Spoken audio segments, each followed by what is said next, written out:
Welcome to the first ever Splitfire Radio podcast that we are doing for the South Austin Warhammer 40K group. I'd like to give a huge shout out for the support that we've gotten recently for the group, from Mage's Sanctum. They are the reason why this podcast and this group is alive, so huge shout out to them. We're going to go ahead and give you a little quick synopsis of what's going on with our group, and hopefully more listeners out there will tune in, and hopefully this will motivate you to either play, or maybe this will get you through your hobby time, or maybe make it into your local gaming store, whatever it may be. Hope you guys enjoy this little podcast that we're doing. Anyway, first and foremost, this goes as a shout out to the group from Richard. And we're going to go ahead and call out all 9 of our new people that we gathered to the group. And I just want to thank each and every one of you for joining up. This hobby is growing way quicker than I could ever expect, especially now with the new edition coming up. And I'd like to thank all of you for joining, and hopefully I see you guys in the shop, either in events or whenever you can make it. Honestly, everybody's more than welcome to come down to Mage's. We'll leave it at that. Let's go ahead and start off with me. I'm here. We have Eric and we have Matt. Hey. And I'm going to go ahead and start off a quick intro on me. I am a Slaaneshi player. I play Chaos, Slaanesh, Noise Marines, whatever is to the Dark God's pleasures, I will fulfill. That's who I play. I play a biker army for Slaanesh right now. That's my big jam. I play a little bit of 30K, but that's about it. I'm kind of on hold at the moment, like I'm sure most of you guys are, in the hopes of 8th is going to shake up a bunch of shit, and maybe it's going to mean new armies or new ways we're going to be playing our armies in the future. So are you not what are you hobbying on right now? What are you doing? Right now, I am hobbying on some shit that I've had in the closet for a long time. There was always like, I'll do that one day, right. And I finally got around to it, and it came out okay. It wasn't that bad. I actually shook up the bits box and I did 5 spawn recently. I painted them up. They're like, they're okay, but I need to do more. And I'm hoping one day to have a nice Slaanesh themed spawn army to go along with all my bikers, to have that really fast, nice, fast, fun. It's cool. It's fun.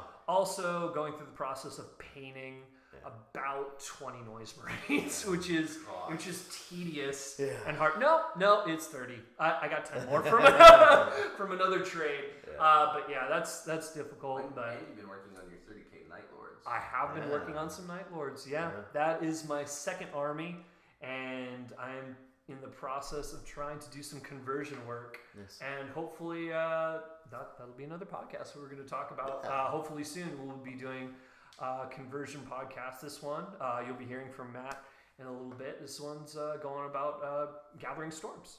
And that's it for me. Eric, why don't you give us a little quick spiel on you too? Yeah, this is Eric. Most of you know me. I play mostly daemons. I have so many daemons. All of the daemons. Almost all of them at this point, which is pretty exciting to know that I've done that. I do play Necrons as well. I have a pretty sizable Necron force. Really love changing it up by playing them every now and again. It's really different. It is very different, and it's although it has similarities, there's rerolls still. I love my rerolls. So and then I have a little smattering that's building up of a little Thousand Suns force. And as far as hobbying right now, the biggest thing I'm working on right now, I alternate. I've been doing a lot of terrain, so we'll have some talks about terrain too. Thank you again. So I've been doing some cool stuff with terrain, and that's part of the 8th thing really too, is that you're not sure what to really do. So then I'm working on terrain instead.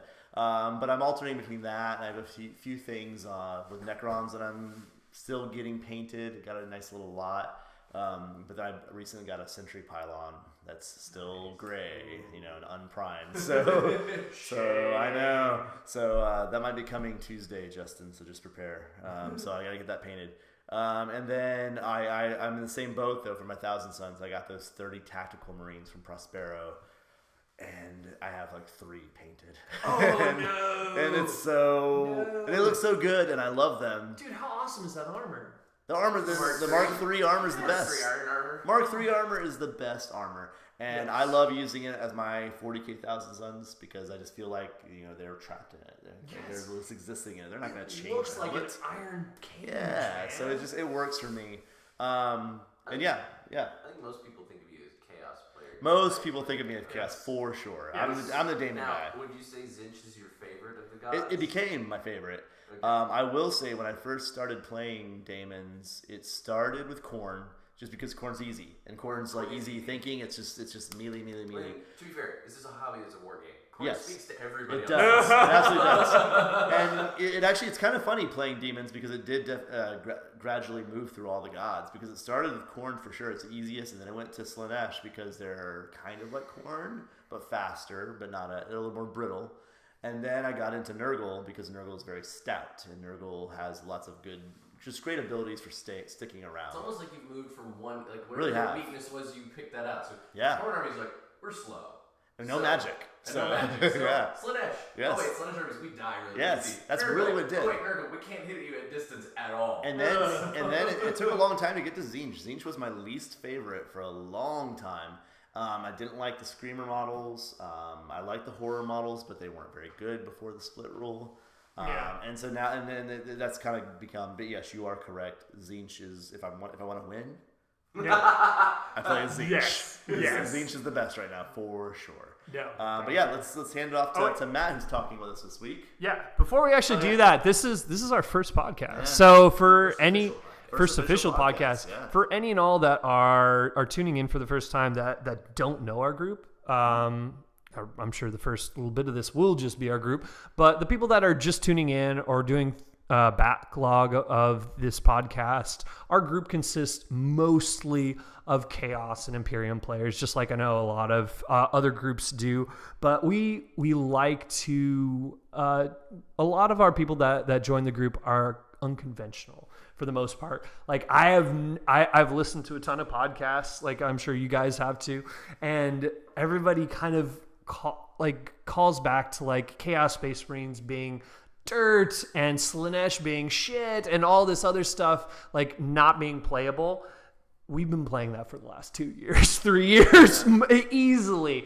And just to give you guys an idea that are listening, that aren't a part or just joined the group, this is just, we play this game for the fun of it. We play this game to have a beer and have the best time possible with our friends. Not to say that we don't get competitive every now and again and have a damn good time doing it, but we are here to be to stretch our legs and be something different than every other group that's out there. Yeah, we're definitely we're a fluffy group. To be sure. There's competitive players involved, but most of us are there to have a good time. Yeah. And we don't mind, like a lot of us enjoy playing what we want to play because it's fun, not because we know it's going to win. That happens a lot. Oh, yeah. And just before we pass it off to Matt here, another shout out to Mages. They're fantastic for giving us, allowing us to play in their space, which is just a blessing. And for you guys that are listening that are new, to come and drop on, don't be intimidated. I know sometimes it's kind of weird going to a new place, but everyone that I've been there for 2 years now, and everyone that's come in has been just super nice and really gracious with their time. So no one's going to think you're invasive. And without further ado, this week, talking about lore, is Matt. I am Matt, the lore master. No, I was just thinking this, though. I just realized, I think with me and Scott and Phil are actually the 3 most veteran gamer, the ones total number of years in the game. Because you technically started, I think, before I did, but you had a big gap where you didn't do anything. I have a 15-year gap. Yeah. For sure. Whereas I've been doing continuously all as that far time. as continuous players, it is absolutely you, Scott Unger, and Phil. And I think John Sorge. He has a long time before he has a gap, though. I think he didn't play for a while too. But yeah, there's I had a massive there's a college. just killed it. Yeah, there's a few of us who've been playing this a long time. Yeah. Now I am the Imperial player of the group here. Yeah. In fact, am I the only person who only plays Imperium? I stopped. I learned very long. I don't play. That only plays Imperium. No. I mean, if you count like Chuck. Well, actually, he does have Tau. Shit. Yeah, that's what I'm thinking. I was like, I can't think of anybody who doesn't at least have either Xenos or Chaos on some level as well. You may be very correct. I don't think there's too many that do just Imperium. Yeah, I will never play the Xenos or Chaos armies. They just don't interest me at all. It doesn't appeal to me for the model or painting wise, or for the story wise. It doesn't appeal to me. It's just a defect in your personality. I mean, there's no better way of explaining it. Thank you. You said it. I did it. I feel good that it's been said. It's totally fine. Okay, that's fine. All right, cool. All right. Anyway, so I actually don't do a whole lot with 40K that much anymore. Yeah. To be honest, the bulk of my attention is on 30K, and I actually run this group's sister group, the 30K group, Austin Horse Heresy. Now that group we haven't done a whole lot with it because one, I've been really busy for the last few months for the most part, and the group's been growing. We got over 50 people now, and a lot of people finally have their armies built. So we're going to try and do some stuff over the summer with that. So very cool. And I know a number of people in the group, including Jacob and Eric too. Eric plays demons, so his army's interchangeable. Ready for it. I've done it. And so we're gonna get to do some stuff and get some games in and actually organize some things rather than just, do you want to play a 30K game this week? Right. But anyway, so I play 30K Space Wolves, and because most of the models are compatible, I do play 40K Space Wolves at times. I play Custodes. I have a quite sizable Custodes. You do have. I've actually got on my desk. I got on my desk at home. I've got 3 of their new jet bikes, both Contemptors, and just like all this new stuff to build. Yeah, that's awesome. I'm a glutton for punishment with Forge World models. But what have you painted, sir? I have painted my shield captain. You're one model. I can build and sculpt a model really fast, but painting takes time because of the way I like to paint. My philosophy of painting is to basically paint every single character like it's a character model. That takes time. It does take time. It's almost too much. Can't do that with a Horde army. No. This is why I don't play Horde armies. My armies, my third army and my main 40K army is Death Watch. So those are the armies but Makes sense. Yeah. Very cool. All right. And that's going to lead us in. We're going to go ahead and talk to you about all 3 books of The Gathering Storm, The Gathering Storms, Fall of Cadia, Fracture of Bieltan, Fracture of Eldar Cheese, and Booty The Man. Rise of the Primarch. Yes. Rise of the Booty Man. All right. Enjoy. All right. Everybody enjoy. Here we are with book 1 for The Gathering Storms. Eric? Yeah. And Matt. Matt, go ahead and give us a little bit of the backstory on book 1. All right, so book 1, Fall of Cadia. I don't know how many of the people in the group remember the old 13th Black Crusade campaign from years and years ago. Do you remember that one, Eric? I remember hearing about it. I didn't play that. Back in the day. Yeah, I played in it. It was a worldwide campaign they did, and it was. What year was that? I want to. That was very that was audible. That was. I don't know if that was good memories or if that was like, How old am I? That was 3rd edition. It was late 3rd edition, early 4th, somewhere in there. When Yeah. I stopped playing. So yeah, that was high school for me. Jesus. Yeah, I was just a kid. My goodness. But that was the last significant advancement of the story. yes. And all that fluff is actually still relevant, which is the cool thing. So they didn't invalidate, except for maybe the very finale of how it turns out.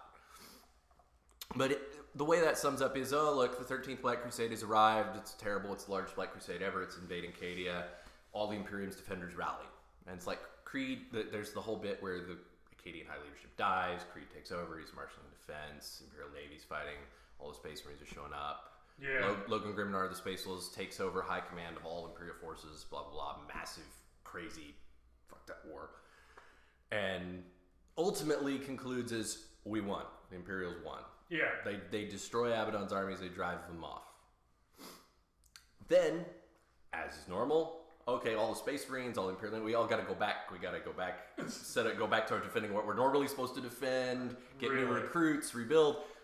And only, in general, the only forces left on Cadia at the start of Fall Acadia, because there's 3 or 4 pages that give you a quick summary of that whole bit I just explained. The only forces left are those whose ships are too badly damaged to leave. Mm-hmm. So they're the only defenders. And then it's revealed, Abaddon just expended, who knows, tens of thousands of Marines and who knows how many billions of cultists in a feint. To fool them into thinking it's over. Because he's like, all right, here's the next wave of yet more massive armies, and now you have no defenders in place. Tactically speaking, this thing how did they play that off? How did you miss that? How did you miss billions of forces? Well, it's the Eye of Terror. You can hide them where they can't be detected. So. I just imagine cultists and Marines just sitting there look at those fuckers. They're falling for it. That makes no sense, but go on. All right. Okay. So he launches his new invasion, and Cadia won, but it's wrecked. Mm-hmm. Essentially, there's only one city intact on its surface, and their cities are quite literally fortresses. They're entirely built up as fortifications. Even their people's homes are little bunkers, basically. But there's only one intact, and there's one other one that's ruined, but there's still some structures standing. But all the others are just wiped out completely. So when everything happens, Creed's like, all right, we need to consolidate what defenses we have. The ships in orbit may not be able to move because their engines are down, but they do still have guns. So they're like, all right, we're just basically giant stationary defenses. Creed rallies most of the defenders back to that one city, except for the Dark Angels, Black Templars, and Space Wolves, who all basically give him the middle finger. We're not cowards. We're going to stay out here and fight in the open. They're basically just waiting at the drop zone, just well, come at me! Well, it's the Dark Angels are defending their down strike cruiser, and the Space Wolves and Black Templars are holding whatever is left of the planet's other fortifications. But defend your chapter. Yeah, they're defending, and the Chaos fleets are approaching and preparing to invade. And then they learn Abaddon's got one of his ultimate weapons, which is a Blackstone Fortress. Yes, the last one in existence. The last one that he has. Oh. The Imperium still technically has 2. This is bullshit. Yeah, there were 6 originally. There were 6 originally. We need to take one of this. Yeah. Anyway, go on. Yes. There were 6 originally. 1 was destroyed, and 3 were captured by Abaddon. 1 of which was also then destroyed. Okay. And he's got 1 still that he's now unleashing against Cadia, and it can wipe out the planet. Right. And this is where they reveal, look, Creed's been preparing for this. We now have these special warp shields for Cadia to protect it from the Blackstone Fortress. But they're not working because they all got wrecked in the war. So he's got all his tech priests working over to fix it, etc. And he's like, all right, we got to delay them. What ships can move? Yeah. There's 1 ship that can move, and it's a Space Wolves battle barge belonging to the Fire Howlers. But they're down to 56 men. In the entire company? In the entire Great Company. Great Companies are a lot bigger than normal companies. His Great Company would have been something like 250 guys originally. Now, they've been through a lot. But anyway. Okay. So they're like, all right, any shattered bits of Astartes are going to come with us. And this is like, guys, our company's been introduced to 1 squad's worth of guys. Yeah. So they leave in this 1 battle barge with 200 Space Marines to take on the entire fleet. And then they lose contact with them, etc. Sure. And the whole story proceeds with the Chaos is landing and invading. There's these huge battles. They're attacking the city. Oddly, the Black Templars, Dark Angels, and Space Wolves fighting out on their own are actually winning the battles. Right. But then they have to fall back because they're just ridiculous numbers. Yeah. And it falls back to the siege. That's when the Blackstone Fortress arrives in orbit. Mm-hmm. Then the Phalanx shows up. Because it's been in a running battle in the warp with demons and iron warriors, with the Legion of the Damned helping Imperial Fists. Okay.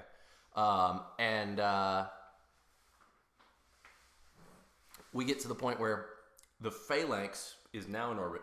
Okay. It engages the Blackstone Fortress. So, give me a relative scale as to Blackstone Fortress versus this battle barge. Actually, the Phalanx isn't a battle barge. It's its own giant space fortress. It's Dorn's personal space fortress from before. Right. Okay. Yeah, Okay, they're actually pretty equal. They're basically like a moon. They're massive, crazy warships. But they're firing on each other, and that's when the Blackstone Fortress's shields go down, and it's revealed that the Space Wolves and their friends actually got aboard, despite taking on the whole Black Legion fleet, and managed to live long enough to take down its shields. Nice. And the Phalanx destroys the thing. Huh. Yeah. Huh. That would be an interesting story. Yeah. Yeah. I want to see how many of those wolves actually got in there. It's like we got 3 guys. Well, they had other guys left too. I know, but is it like maybe 3 dudes ended up at the end? Is it like Rogue One, or is it like everybody passing off plans? You just keep on dying. Yeah. Anyway, there's other bits going on at the same time. There's this 10,000-year-old Archmagos, Belisarius Call, who is off on a world trying to find these ancient artifacts. He fights some orcs, etc. He learns of Cadia's plight from some Harlequins and is told to go there. Mm-hmm. When he's there, he knows about the black pylons of Cadia, and he's been told by the Harlequins what they're supposed to do, and they're supposed to suppress the warp. Right. And they tell him how he can activate them and close the Eye of Terror, which he sets about doing. Okay. Now, this is, of course, Abaddon's worst nightmare. Yeah. The Eye of Terror getting closed would effectively neuter Chaos's ability to fight. The other players start to show up. Trazyn the Infinite, the Necron collector, he shows up. His title is the collector. No, Trazyn the Infinite. But he collects things from all over the galaxy. Well, collector, unquote. Yes. Yes. He shows up because he saw on a basically giant Necron scanner the Chaos influence spreading, and basically decides, I could help. Normally I'm the thief and the bastard that messes with everybody, but it's like, I could just be the savior this time. Should I? You know what? That might be fun. Let's do it. So he shows up with no actual ulterior motive, just to help. He actually does he have a Necron army with him? No. No, he just solo. He has these Tesseract labyrinths, which are essentially a massive. It's like in D&D when you have a space that's just like infinite in the pocket. He has or a bag something. holding. Yeah. Yes. He has a bunch of them, and he just starts opening them and unleashing these ancient human armies that he's kept. Yeah. Like including there's like a whole company of 9,000-year-old Ultramarines that he unleashes. Are there squats? Does he have squats? Yeah, I'm sure he has squats. Not that's described. But it's just like described in the little background. These short, stocky warriors of the Imperium. They get unleashed. Okay. Celestine, the living saint, who's basically a manifestation of the Emperor's will. He had her? No, she shows up on her own. Shows up. These are all these people showing up. Gotcha. Now, the Inquisitor character, Greyfax, was in his vaults. She is released by Trazyn. So that's how she gets into the story. So all these characters are showing up. That makes sense. Yeah. Like I understand Celestine showing up, but I never the Inquisitor, just that one random Inquisitor that we've never heard of before, all of a sudden showing up. But that makes sense. Yeah. She was trapped in his vaults. And at this point, the last there's huge battles. There's one fight where the whole Nova Marines company dies fighting a 500 possessed in a mass slaughter. Oh, 500 possessed! Yeah, it's massive. But anyway, it gets to the point where they're fighting in the caves below the city because the city's overrun. They're fighting caves below the city, and it's basically what it's down to is the last regiment of Cadians that's still on the surface that hasn't fled. Mm-hmm. The Iron Wolves of the Space Wolves, some remaining Black Templars and Dark Angels, and the sorry, my cat is sleeping and slowly falling down the couch. Yeah.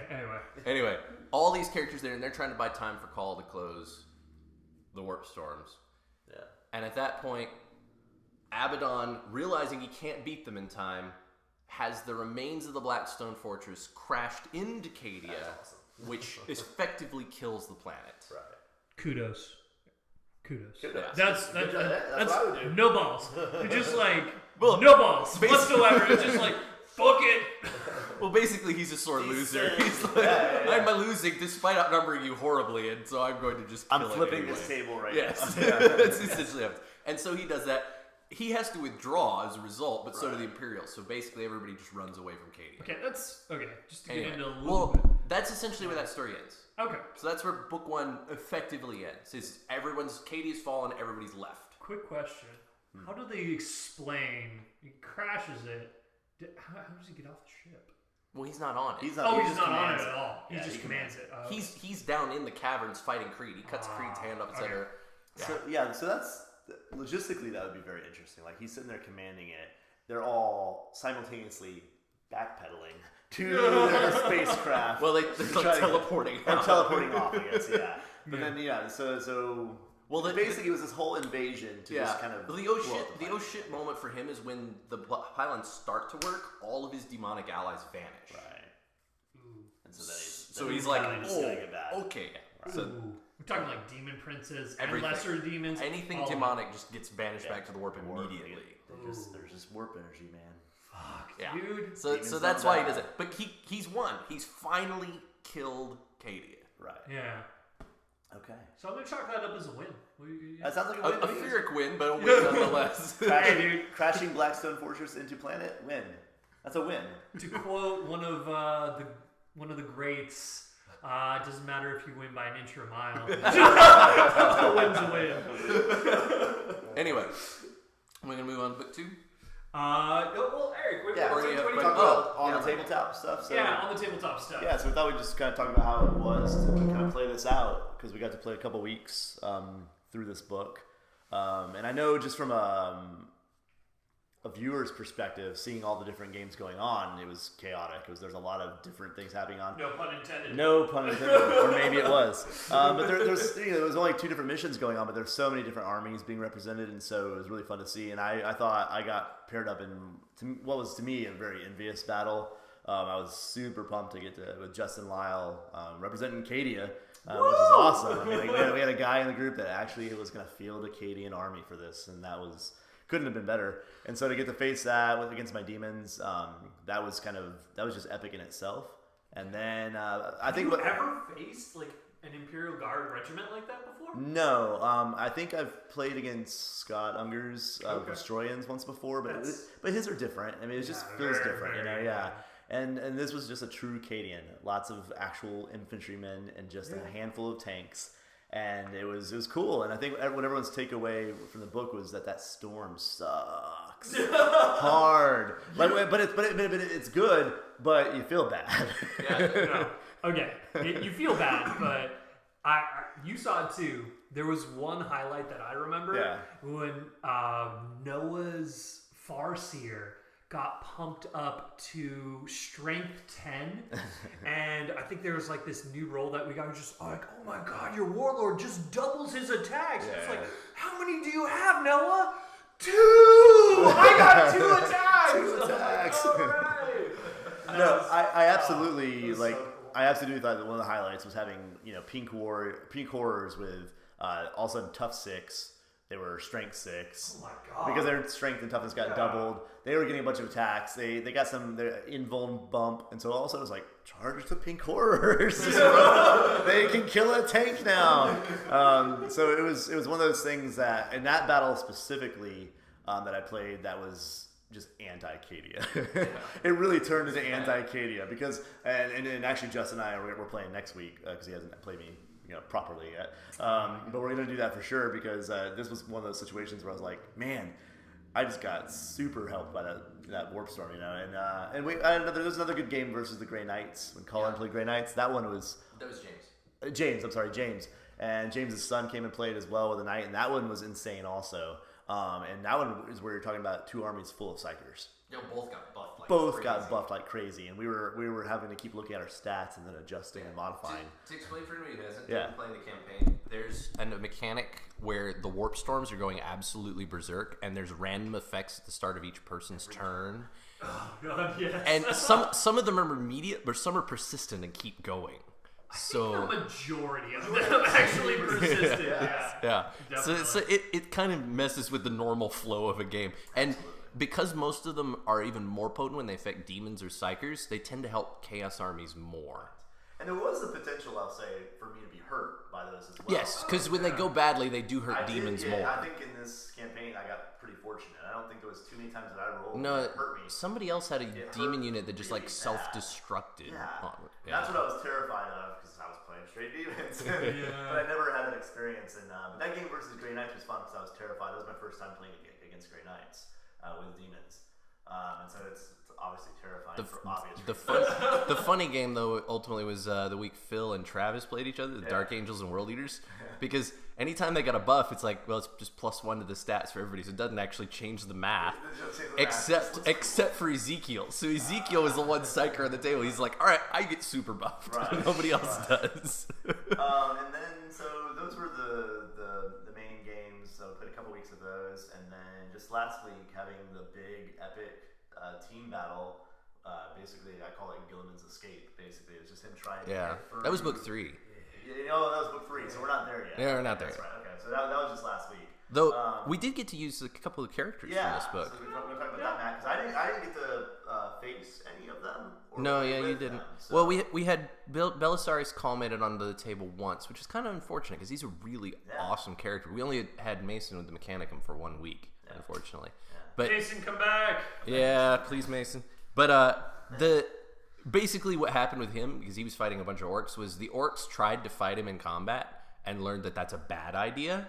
And just to decide, that's right. Yeah, I remember that. They're like, yes. oh yeah, he may be a big tech priest, but he's still a tech priest. We could kill him. We're orcs, and it's like, no, you weren't hurting him, and he's hurting you. So the orcs basically went, all right, we're gonna kill everything else because we can't touch this guy.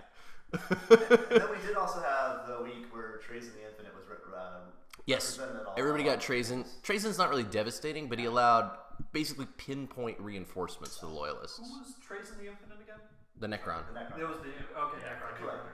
All right, the Collector. Thank you. Now, nobody used Inquisitor Greyfax, which I have to wonder, is that a bias against the Inquisition in our group? You know what? Because several people own her, but nobody used her. Now, granted, she's not... she's mostly just an Inquisitor with 1 extra psychic power, so she's not amazing, but she's not bad. Dude, her fluff is fucking fantastic. Oh yeah, she's hilarious. She hates psychers, but she herself is a psyker, which is kind of interesting. Yeah, dude. Yeah, I was really surprised because I know obviously people own Celestine, they own Call, so it was kind of interesting to not see her. We did have Celestine in 2 games. We did have Celestine in 2 games. But to not see Greyfax is kind of interesting because I mean, how cheap is Greyfax to bring by herself? Fairly cheap. She's not 150. Yeah, so I mean, people could have fit her in easily. So that was kind of hopefully in the future, not in this campaign obviously, but those you guys that own her, bring her. Could have 8th edition new rules. Maybe I'm sure she'll be. Put her in your list, man. Celestine was kind of mixed. So one game, poor Chris. Sorry, Chris. Poor Chris. Celestine just got mobbed by a bunch of knobs. So this is a shout out to Chris. Shout out to Chris. Chris, we're so sorry. We felt your pain. But then I can't remember who else fielded. Somebody else fielded her. Well, and she actually did decently well. Too. He played a second game with that her. was book 3. Book 3. So she didn't get better till later. Okay. Yeah. But somebody else fielded her in the first couple weeks for Fall of Katie and she did quite well. So she's kind of a hit or miss character, it seems. Well, actually, no. He just had a very, very unlucky match. Let's chalk it up to that. We can check it out. All right. That does anyway. And that's gonna wrap for book 1. Right. All right. So here we are with book number 2. This one is Gathering Storm. What the hell the name is it? Yeah, what's the name of this one? Is called the Fracture of Biel-Tan. The Fracture of the Bullshit Cheese List. For all the layman's out there, that is the name of this book. Actually, this is the book where the creation of one of the new cheese there's lists is. There's a whole new cheddar on the block. Yeah, this is the monster of all monsters of the galaxy. Stinky cheese. Yeah. Bullshit. Other cheese puns. All right, go on, sir. All right. So the Eldar, they're dying race. Yep. Their entire Not quick enough. Man, not quick enough. Far too slow for Yes. No one here is necessarily a fan of the Eldar. Just to note for anybody listening. If they weren't so cheesy, I would like them. I love how they look. I miss the days of 4th edition Eldar where they were a really awesome army to play against. Yeah, they were really cool. There's just so much that overpowered stuff now. I love the way. I hope we see Aspect Warrior armies again because those are fun. Striking Scorpions, Howling Banshees. I want to see, and it was a dream list of mine. If they weren't so fucking cheesy, I would love to play the. what's the name of the tribes that live on planet? The Exodites? Exodites. Oh, the Exodites. The Exodites look just like the fluff is so See, cool. but we're unlikely to see those because they never leave their world. I know, but how awesome You are know, Eldar? Custodians are like But the Custodes can leave the they're world. at they're supposed to guard the palace. A whole army of them. That's unlikely. Exodus army. Exodus, Eldar riding dinosaurs. Yes. That's a win. That's a total That's like win. guaranteed. We don't have enough of that. Anyway, we're All wish right, listing go on. and going into 8th edition. All right. Tangent over. So the Eldar is their entire existence is focused on staving off the annihilation of their race on one level, and they do that through various means. The Eldar through inflicting cruelty on others. The other Eldar by preserving their souls and trying to manipulate fate, but also to protect their souls from being consumed by Slaanesh through whatever means they've devised. She, he who thirsts. Yes. All praise she, to he, Slaanesh. She, he, it She, who he, it. thirsts. Forgetting that last Come on, twist. let's be politically correct. Is political correctness a thing of the 41st millennium? No, it's not. No. Not anymore. No one cares. Anyway. Okay, go on. So, one of the most powerful and one of the oldest Farseers, Eldrad Ulthron of Ulthwé, the High Farseer of Ulthwé. Oh, is that how you say it? Yes. You sure? Yes. That sounds right. Okay. Sounds fancy and cheesy. Eldrad Ulthron. Yeah. Uthran of Ulthwé. Yes. You gotta throw some like Eldar stank on that. Anyway, he devises a plan to bring about the salvation of their race. Because the prophecy that's been spread, the main prophecy is that when the last Eldar has finally died, when their race dies out, the collective amount of all Eldar souls will cause their new god of the dead to be reborn. Because only one of their gods is technically alive currently, and that's the laughing god. The others, Cain exists, but he's fragmented, so it's not really him entirely. We'll go into that later. Go on. Anyway, the idea is the Eldar will be dead, but Yennead will rise up or Yennead as the Brits like to say it. I've heard Yennead. Yeah, that's what the Brits like to say it. But anyway, You know. he'll rise up and destroy Slaanesh and basically atone for the Eldar's mistakes. So in the demise of their race, they'll save part of the galaxy. So, okay. That's what they believe. Okay. Believe what you want to believe. Eldrad comes up with a new plan, which is called the Seventh Path or Seventh Way or something like that, which is the premise of can we wake up Yennead early and save our race, but still defeat Slaanesh? So he comes up with this massive, elaborate ritual, which he sets up on this crystal moon coheria. The Death Watch stop his ritual because they don't know what's happening and they don't trust the Eldar. Rightly so. But it basically cuts short the ritual. So he's successful, but not entirely. So Yennead doesn't wake up, but he's come into existence, basically. He or she. That's not defined. Although I believe most of the time they use the he pronouns. But it does occasionally slip into she. Anyway, while this is going on, there's, as usual, in Cormorag, the Dark City of the Dark Eldar, Yeah. there are huge ritual combats going on in the arenas, blah, blah, blah, massive duels. There's Normal camaraderie. Yeah. It's just like debauchery. This one Bullshit. particular Eldar woman dies at the exact moment that the ritual occurs. And she's chosen by Yennead to be his prophetess, basically. And that's the character that we see. Yes, her name is Yvraine. That's cool. her Eldar name. She has multiple names, but that's her Eldar name and what she chooses to go by afterwards. She gains all these crazy new powers, including the ability to save Eldar souls from being consumed by Slaanesh. Like, when you say save, do you mean... Their souls are basically stuck in a new limbo, but it's secure. There's no, like, oh, maybe it'll work, maybe it won't, So it's an etc. actual afterlife for them. Of sorts, yes. Okay, alright. It's not entirely defined how it works, and it's a bit dark and sinister, but This is the 41st as far millennium. It is very dark. as far as the Eldar are concerned, it's better than being consumed by Slaanesh. So she ends up becoming that. Her old training master, who was an Eldar Exarch who then becomes a master of an incubi cult for the Dark Eldar. He's crazy. He's a master of swords. He ends up arriving and protecting her, and they cut their way out of the Dark City. Asdrubal Vec, the Lord of the Dark Eldar, hates their guts because they accidentally trigger a demonic incursion into Cormorag, and all hell breaks loose. Shit!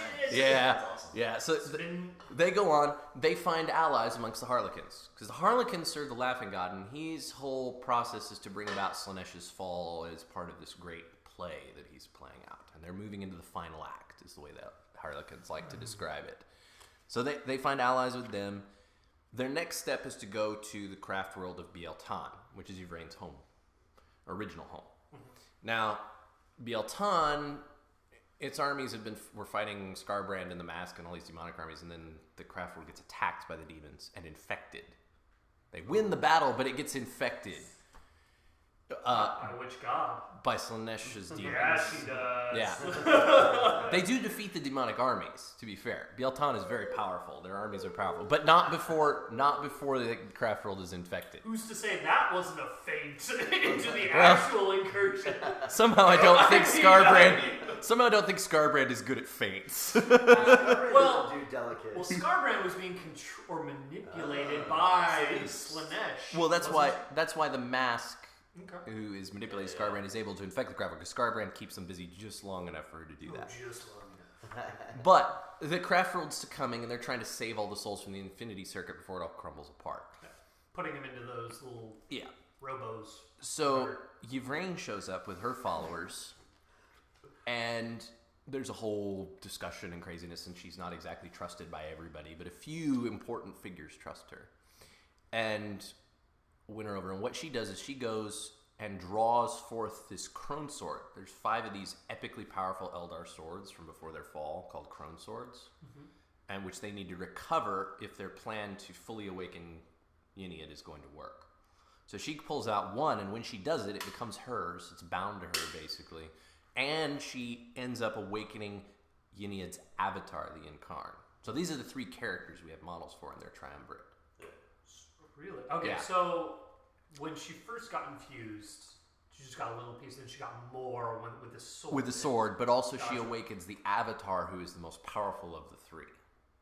Because the Vizarch is also called the Blade of Yniad. It was champion, basically. Gotcha. So they all manifest it, and they each wield ultimately one of the crone swords. So they'll collect them all the was time. the body, her trainer or whatever, was he basically just like by proxy, like kind of just chosen? Yeah, he's by his proxy, champion. because, He's his swordsman, and he defends the prophetess. Right. He's Yeah. piggybacking off this. Now- This is what you're trying to say. It's just like, I guess I'll take a sword. I mean, Unfortunately, Sure. the Incarn's birth into the galaxy creates new warp storms and all kinds of havoc and destroys half of Biel-Tan craft world. Wonderful. Now, it does cleanse the corruption, so they're able to rebuild the place, but for the moment it's wrecked. Yeah. A bunch of the Eldar decide to follow her, and they go off next to Ulthwé, where they meet with Eldrad, as well as the oldest living Eldar, Kisadurus, who's like the ultimate. quesadilla? Kisadurus. Quesadillas. Okay, gotcha. He's the oldest living Farseer. He's Alright. like prophesied all these crazy things. You can look up his quotes of his prophecies online. Yeah, it's think I crazy. should mention He's never actually been directly featured in the story until this point, at least that I'm aware, because he keeps himself in forced seclusion all the time. But he actually comes out and speaks Better to for them. prophesizing. And they have this massive council and basically endorse the new Ynnari, the Eldar who are in tune with the god of the dead. Which more of the Ulthwé Eldar join them. So basically the host of the Ynnari is growing at every craft world they visit. And they're helping save these craft worlds in the process from whatever current calamities falling. So that Save, really? Don't have most of them have to die though? no, No? not necessarily. Just the ones that are in the circuit already. Well, yeah, those are dead, but they're pulling them out of the circuit and putting all of them, because the circuits aren't needed anymore because of Ynnai. So they're putting them all into the Wraith machines. Okay, gotcha. So the Eldar armies are actually growing. They're preparing for the all-out final war, the Rana Dam.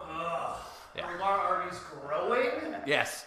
Well, basically their entire population's mobilized for war is what's happened. Now they go to Yondon next, which is being attacked by a space Hulk with a bunch of Nurgle stuff on it, with a great and clean one. Now they arrive, but the Yondon Eldar actually take care of it mostly on their own.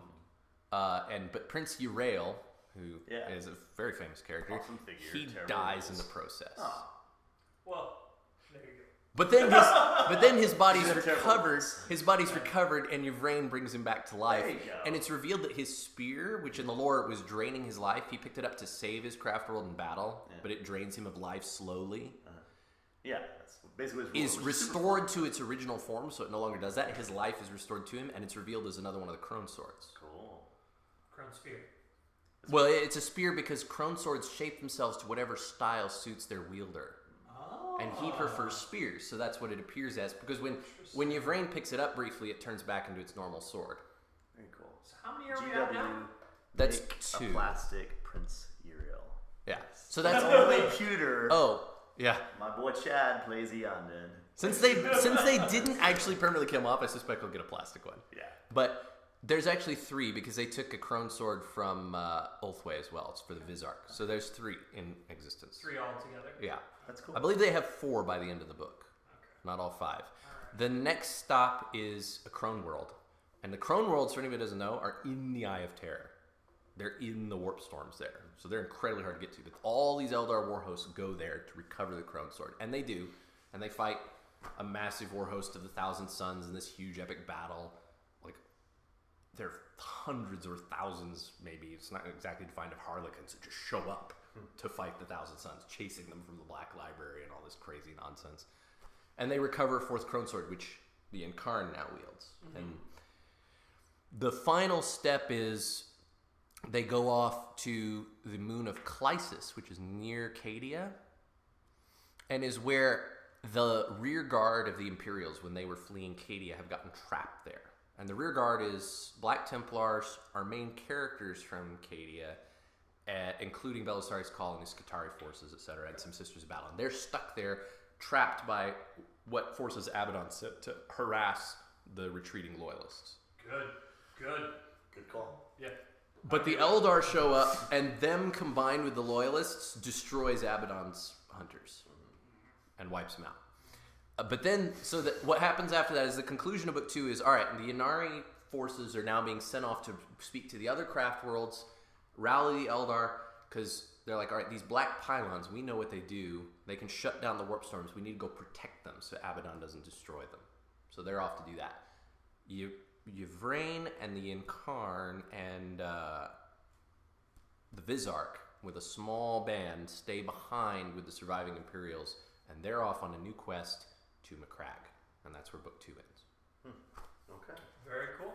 All right, so quick break from all the lore. I'm just gonna throw some weird oddball questions at you, Matt. There's all this talk about the main character is the new death god of the Eldar, and something that's happening with this new death god, Yvraine, Yvarn, whatever. She is, or he, it, whatever. She's actually been attacked on, you mentioned once, by different forces of the Eldar. So some people from the Eldar, different castes, don't want this to happen, don't want her to come into power. And one of those are the homunculi covens. And well, yeah, Cormorag's split. The witch cults are on her side, and the bulk of the incubi are on her side. Yeah. But the homunculi covens and a lot of the more standard Dark Eldar armies are not. And I think, what was it? I remember reading something about, like, the homunculi coven, they feed off of death mostly, or that's where they get most of their resources. Yeah. And so, like, if nobody's dying and if everybody's getting turned to this new death cult, it's just like, well, fuck, dude. You literally stole this out from under us. There's another key moment with that. With the homunculi covens do try and ambush them at one point. Doesn't go well because they have a kind of a form of immortality. They keep their own tissue materials back in their labs, and they can be basically cloned and reborn from it. Sounds like some bullshit Marvel crap. A little bit. Oh, Wolverine really didn't die. But it means they're not super afraid of dying in battle because they're like, I can be brought back to life. Right. Okay. But the Incarn goes up to one in the fight and kills him, and at the moment he turns the guy effectively to ash. Yeah. All of the guy's samples back at his lab in Cormorog all turn to ash at the exact same moment. Cool. They suffer permanent death. There's no denying the god of the dead's abilities. Shit. Yeah, so the Homunculi Covens really hate them. Because their whole thing is just pure immortality forever. That's what they value. Very cool. And then that'll lead up into the next question. This is a brand new god. We all know that I think there were something like over 10 different pantheons of the Eldar gods that just got gobbled the fuck up by Slaanesh and are literally residing killed by Cain. Or killed by Cain, you're right. But the majority are sitting nicely in her belly. In her bosom. Yes. Just sitting there. And that is the majority of gods. This new god that they just forced into being. Why is it that this can take on an actual chaos deity that is this amazing force to be reckoned with in the warp and out of the warp? Who's to say that this thing will even happen? Like, it's prophesized, but how often are these prophecies true? Actually, more often than not, interestingly. You know, they say that, but I'd love to see. There's got to be some bullshit like Eldar just sitting on the corner of the craft world with his sign, just like, the end is nigh. Give up now. Like, I've been waving this flag since millennia 1000. Like, there's got to be bullshit like prophecies that we haven't heard of that are like, we just won't publish that. Like, strip that from the record. Even the Eldar don't entirely know how it'll turn out. Oh, yeah. In detail. The premise is, yes, you can defeat Slaanesh because you denies Slaanesh her main strength over the Eldar, which is the ability to consume their souls. Yes. Yneid now controls that, so that's a crippling blow to Slaanesh. Yes. But it also is the fact that if you can look at pictures of the model, it's Eldar, definitely, but it has some reminiscent things of Slaanesh in its appearance. Yeah. It looks very... Which to be fair, Slaanesh herself is a manifestation of yeah. all the excesses of the Eldar. So, she's a chaos god. She is a chaos god, but... That's why they're all life. She's the Eldar chaos god. Yeah. So, I don't know. The premise is, ultimately, Yneid will defeat Slaanesh.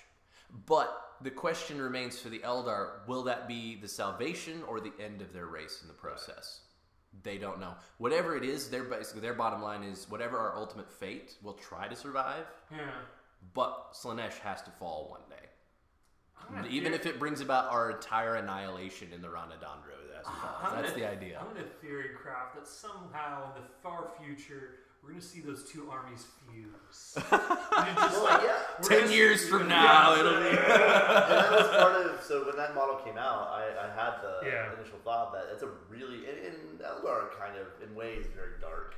And especially the Wraith Lords and everything, they're dark models. They're basically undead, in a way. So when I saw that model come out, that was one of the thoughts I had. Is like, man, to your point as far as theory crafting, what if it's a trick?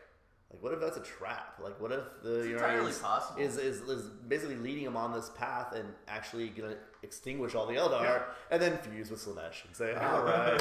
So you're saying Tzeentch has a little bit of a hand in this too? And it's like, you know, I mean, it seemed when I first saw that model, it just had that first inkling, like, dude, that would make a great Chaos Demon. That was my first thought. Is like, that looks like a demon, you know, and so who's to say? I don't know. Yeah. And that was like the last little bit of research that I did on this particular book. They were talking about the Harlequins and how this is their last dance, and they were I was reading about the fact that the Harlequins themselves will complete this last dance in an effort to trick Slaanesh into saving them. Yes. The entire Eldar race. And not from you, Matt.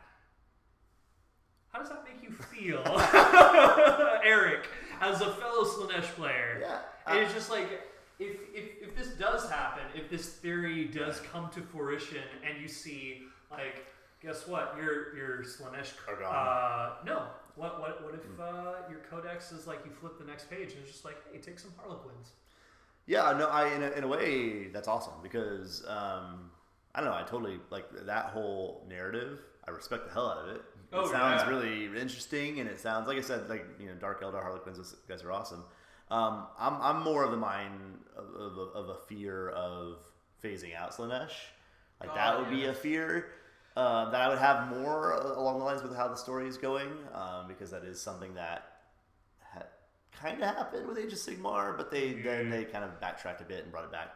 But it is kind of a worry. But I would totally embrace fusing of the Dark Eldar Harlequin Slaaneshi army hybrid. That would be wonderful to see. Basically, I'll take clown face daemonettes on bikes. Yes. Yes. Call it done. Jesus Christ. But yeah, no. But then that'll be the day when the Dark Angels and Space Wolves become one army. Yes. And there's like wolf pelts and cloaks. Yes. That is way too close, sir. Because I am just imagining just those scat bikes. Yeah. And with scat bikes with tits. And I mean, that thing is already as phallic as it can be. And let's just throw tits on top of it. It's like, I mean, Dark Eldar are already really this weird, corrupt sect of Eldar anyways. Yeah. They got it coming. I mean, just embrace it. It's time. But I know that would be fun. Harlequins are weird. That's my thing. I mean, I think there's a weird. They've always been one of the strangest. Whoever came up with Harlequins, it's I like it in many ways, and I think it's really fun. But then sometimes like you describe things like this whole kind of play and act and dance. I'm like, that's fucking weird. I don't know if I get it, man. When you say that, I'm just imagining. I mean, and probably some of the viewers are with me. This is going on YouTube, so yeah, viewers, listeners, whatever. It's just like you're imagining like all these Harlequins riding into battle, but you're picturing all those theater kids that you knew in high school, and you're just like, really yeah. Well, I always, whenever they final act. Whenever they talk about stuff too, I always imagine they're like, are they rehearsing this? Yes, do they do these dances? know, are they right? practicing? Do they do like dress rehearsals? And then are you imagining like the kids doing recitals like up until? Oh gosh. Sure. Okay. Well, just a note. The reason a lot of the lore, especially the older lore, is weird, is you have to understand most of it was just the personal lore that the guys who originally worked at GW came up with themselves. Yeah. Oh yeah. It's just an example of one I read most recently. I was rereading my old Rogue Trader books. Gazkul Thraka, the ultimate orc war boss, first came into existence. He wasn't an official character. Yeah. The first orc book had army lists for every major clan, and an example army was included from different people at GW who created an army for it. Yeah. And Jeremy Vedok, who is now the head of GW North America and very much knowledgeable about orcs, that was his army. Mm-hmm. He wrote about it, and the warlord he'd come up for himself was called Gazkul Mag Uruk Thraka, and the lore he'd come up with him was he was an orc war boss who'd taken a shot to the head, survived, and now had voices that spoke to him and told him plans. And so, a lot of our lore comes from stories like that originally. Most of the Blood Bowl characters are from a guy's personal army. Yeah, it was where he won matches, and he named the guy. The name quarterback is a character some dude created. So, absolutely. Yeah. But all right, that's enough of that tangent. That was mostly book 2, and we're gonna edit that and go on into the next one. Was that all right, Sherman? Is this recording? Yeah, this is recording. Yeah, that was Sherman. All right, so here we are with book number 3, Gathering Storms.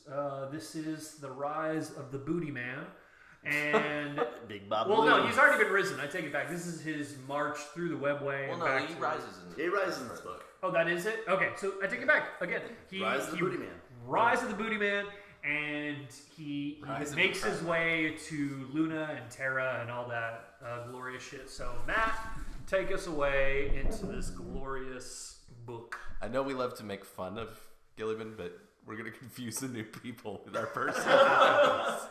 I want people to walk into the shops like, what? Yeah. No. I want people to walk into the shop confused, just like, who's this booty man I've heard so much about? And just hear these offhanded comments of just like Magic players in the background, like, who the fuck is talking? Are they selling ass back there? Okay. Anyway, going on. All right. So, book 3 picks up exactly where books 1 and 2 leave off, which is with the small force of Imperials and Eldar, mostly just the characters from the first 2 books, from the Triumvirates, with their bodyguards, basically, on their quest to get to Gilliman. Yeah. But they don't know that. Only Belisarius Cawl knows that. So he reveals his original mission, which he took a detour from to help Cadia, was to go to Ultramar and deliver this auto-reliquary to the Lord of Ultramar. Yeah. So they're like, all right, we'll help you. Now, the Eldar know what he's up to, because... Well, one of the Farseers read the future and knows what's supposed to happen and sent them to do this. So they're escorting Belisarius Cawl.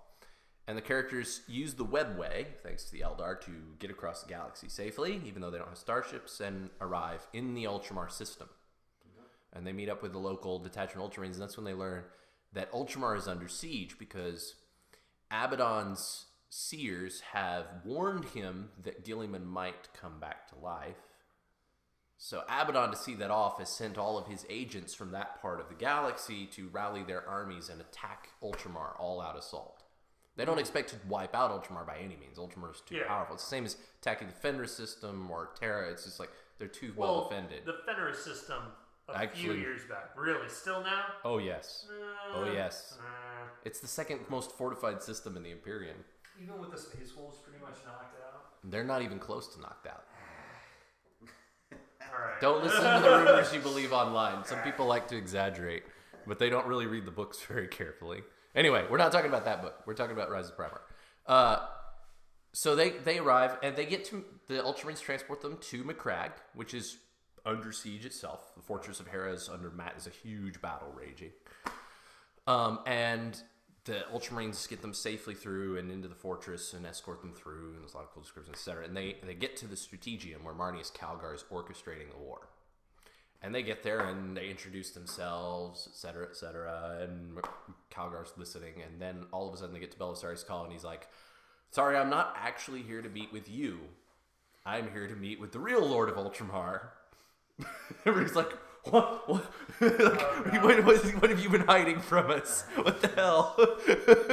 In the name of the Emperor, you traitor. This is where the Inquisitor Greyfax actually turns around and points her stake crossbow at his face, like, you traitor. Oh god. Like they almost have a fight in the middle of the Strategium in Macragge. And that reveals that he has a deal almost 10,000 years old with Gilliman that he is finally bringing to fruition. He's over 10,000 years old. When he was a very, very young tech priest, he met Gilliman for the first time when Gilliman was on Terra during the Scouring era.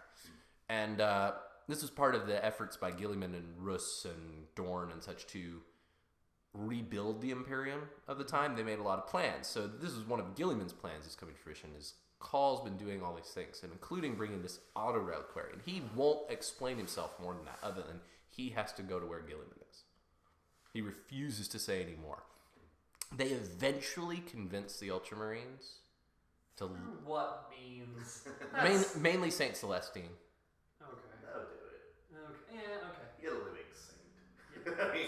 Also, the Eldar very wisely keep silent and don't interfere. Probably. They're like, we're just gonna keep our hands on our swords in case we have to fight our way out of here, but we're gonna, Dude, what's up with that horn groan? Don't worry about it.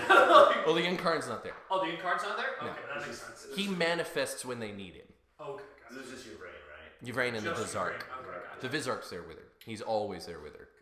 Because I was going to say, just like some horn bro, just like trudging through my crowd. Traveling around. Yeah, It's like, I trust you, but that? No. It's sketchy. Anyway, so they go into the Gilliman's shrine. Yeah. And they're approaching Gilliman, and this is where, when they get up to the base of the steps, Calgar turns around and he's like, all right, tell me everything, or you're not proceeding any further. And half the first companies there, they all raise their bolt guns. It's like, we mean it. We will shoot you down where you stand. We don't care that you're a living saint and an ancient Archmagos. It doesn't matter. Nobody touches the Primarch. Yeah. And then all hell breaks loose because the Black Legion start crashing through the ceiling because they've managed to get through just a small breach in the defenses just to get to the shrine, and they launch a couple hundred Black Legionnaires into this fight. All chosen. Yeah. So the Ultramarines are stuck. The Ultramarines and what little Black Templars and Elder there are all stuck fighting. So while that happens, Belisarius Cawl goes about his original plan and opens up the Auto Reliquary, which attaches itself to Guilliman, and the Eldar are helping him. And basically it's revealed is he has a brand new suit of armor for Guilliman in there, and they also restore Guilliman to life. Oh, jeez. They had to do so through actually killing him first. Well, right? yes, technically. How do you sell that? Okay, Yeah, well, that was the bit that they weren't sold on. Did they even tell them? I mean, like, Well, see, you don't leave that part out. the Ultramarines are not very good at improvising. They never have been. Yeah. So technically the Primarchs are perpetuals, so they can come back, but they have to actually die to do so. Now, Guilliman has one problem. He was poisoned with a special poison created by Slaanesh, which prevents him from healing. That's right. Now, the armor will sustain him so that doesn't kill him again and heal his wounds. But in order to trigger the process so that can happen, he has to die, which is what the Eldar are there for. Yvraine is the only one with the ability to kill him briefly enough that it'll happen.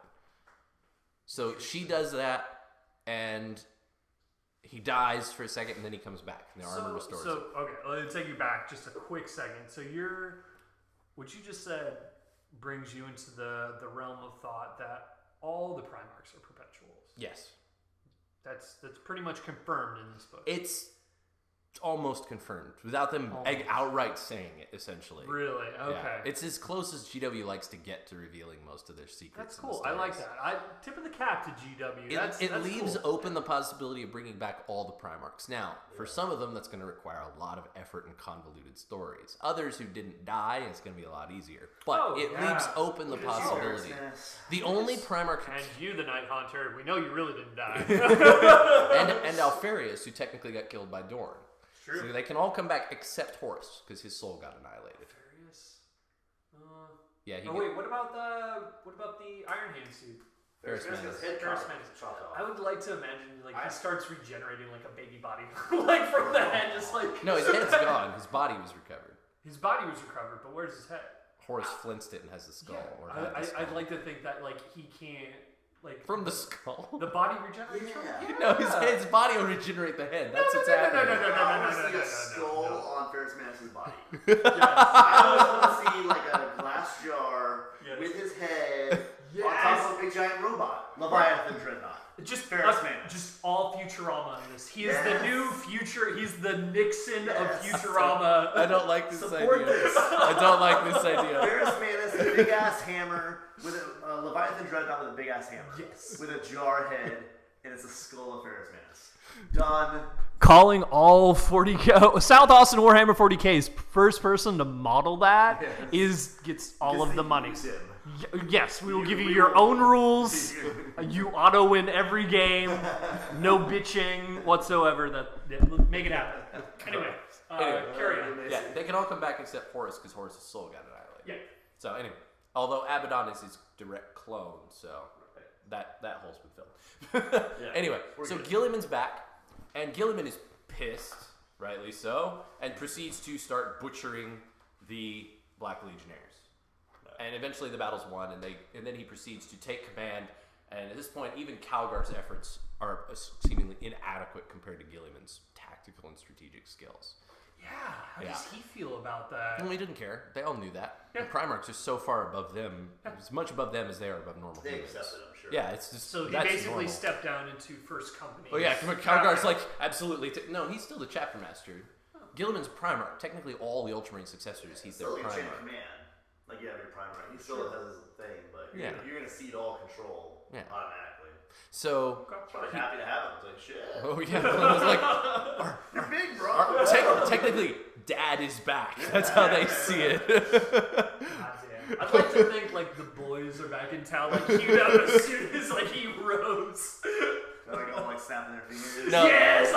that's gonna be the moment that Russ and the Lion are both back with Gilliman, and all Oh three of my them God. are there, and it's like, oh no. That slow walk away from an explosion of some sort. It's just like It's gotta be like, have you ever seen Reservoir Dogs? And there's a Yes. scene where they're all walking down the street. yes! Yes! That's exactly it. That's exactly it. Oh god. Anyway, Okay. so they start proceeding to free the Ultramar system of all these chaos. The Ultramar sector, actually, it's multiple systems of chaos invasions. This is the point where Gilliman realizes he's making the mistake he did during the heresy.